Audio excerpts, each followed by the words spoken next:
what else should I be asking you about? Or, things that I don't even know in your world? Like, what would you like to share?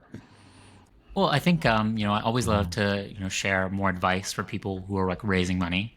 I think in my experiences, I think I've just had so many terrible experiences, but also I've just learned a lot about what the process is and all those things. So yeah, maybe to share a bit about that. I mean, one of the first pieces of advice I often give to entrepreneurs who are considering raising money is actually kind of strange, is to first ask, should you even be raising capital?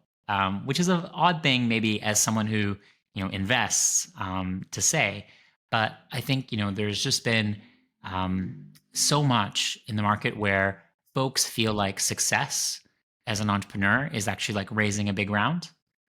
And I think the truth is, that real success as an entrepreneur is actually building a profitable business, even if we don't celebrate that enough. So despite what, the TechCrunch headlines might say, which are focused on who's raised and how much, really building a strong foundation of a business is that first step.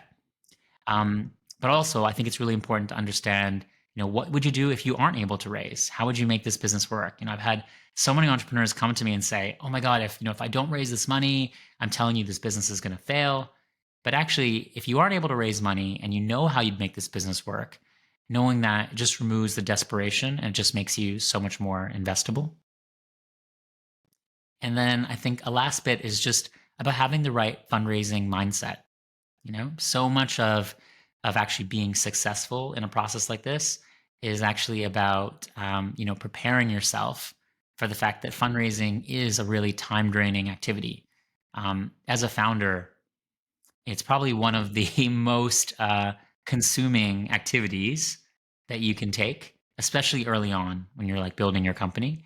And I think that's incredibly true if you are planning to raise equity. So, hey, obviously we're an alternative to equity, but if you are still trying to raise, equity for a part of your business, unfortunately there isn't a shortcut. And so I think to, be successful is really about developing a really strong fundraising mindset.